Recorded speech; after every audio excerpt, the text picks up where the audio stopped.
Look at this photograph. These are German soldiers marching past the Arc de Triomphe in Paris. In the summer of 1940, the French army, widely considered one of the most powerful in the world, collapsed in just 6 weeks. The Germans achieved this through a tactical innovation called Blitzkrieg, or lightning war. Instead of slowly grinding against fortified lines, motorized divisions and tanks would punch through weak points at high speed, encircling enemy troops before they even realized they were surrounded. But this strategy had a built-in limitation. Blitzkrieg was explicitly designed for short, localized conflicts. It relied on momentum, meaning Germany didn't actually have the deep fuel reserves or supply chains needed for a prolonged war of attrition. Because nations were falling in a matter of weeks, Hitler appeared to have mastered a method of warfare that rendered traditional defenses obsolete. His entire strategic model relied on the assumption that every future enemy would break as quickly as the French. That assumption hit a wall in the skies over the English Channel.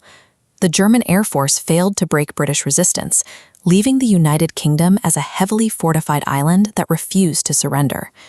Instead of consolidating his forces or securing his supply lines, Hitler's pride drove him to look eastward. He ordered his armies to invade the Soviet Union. He looked at the vast, freezing expanse of the USSR and assumed his military could crush it in just 3 months, exactly as they had done in Western Europe. Invading the Soviet Union forced the German military into a landscape that effectively neutralized the advantage of speed.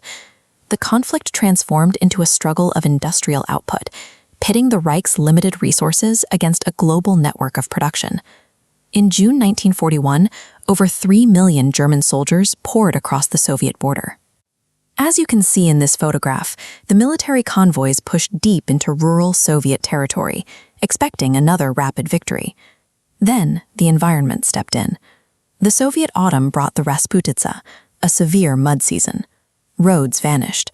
The highly advanced, fast-moving panzers sank into the thick earth, forcing German soldiers to drag their artillery with horses just to keep moving.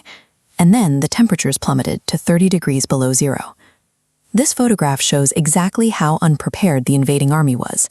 Without proper winter gear, soldiers suffered from frostbite, weapons froze solid, and engine oil turned to sludge. From the safety of a bunker hundreds of miles away in East Prussia, Hitler refused to acknowledge these conditions. When his generals asked to pull back and build defensive winter lines, he issued orders to stand ground, demanding his men survive on pure willpower. But you cannot command the weather.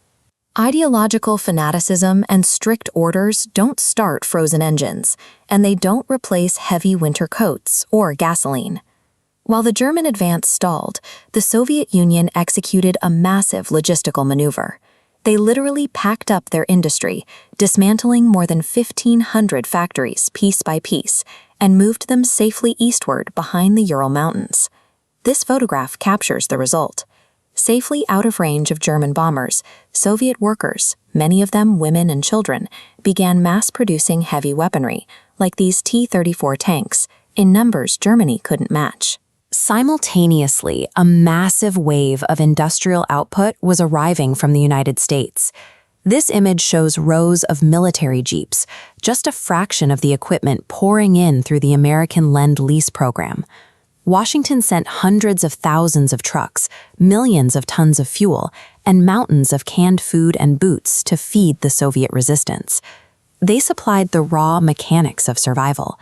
The math of the conflict had inverted. Germany was burning through irreplaceable resources, while the Allies were ramping up a global network of factories that pumped out endless streams of steel and fuel.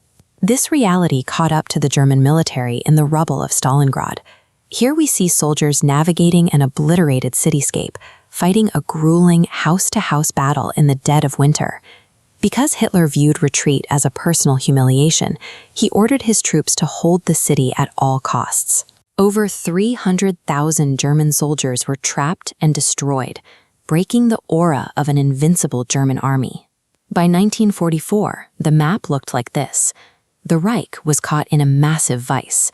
The Soviets pushed relentlessly from the east, the Allies advanced up through Italy in the south, and an enormous amphibious force was preparing to strike from the west.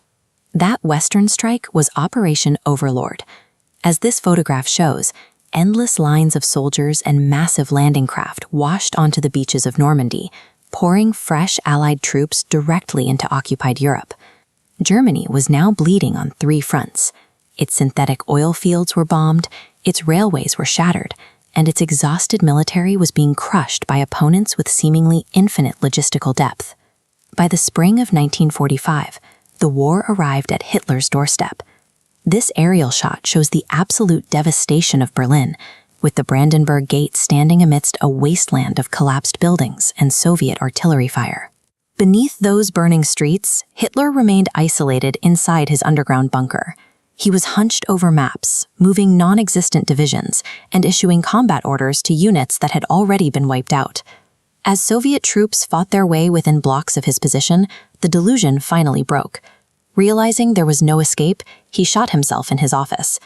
His empire was dismantled by the Allied military machine, but it was doomed by a physical, logistical reality he simply refused to accept. A few days later, on May 8th, the war in Europe officially ended. Here is Field Marshal Wilhelm Keitel signing the document of unconditional surrender. As the Allies pushed through Europe, they uncovered the true cost of the Nazi regime. Images like this one, liberated prisoners in striped uniforms, revealed the unimaginable scale of the concentration camps and the millions of people systematically murdered by the state. The Nazi leadership believed that sheer ego, racial hatred, and absolute dictatorial will could override basic math, harsh climates, and the combined industrial output of the world. Ultimately, the German defeat proved that personal will and military aggression cannot replace a functioning supply chain. In a global conflict, victory belongs to the side with the most fuel, the most steel, and the industrial alliances to maintain them.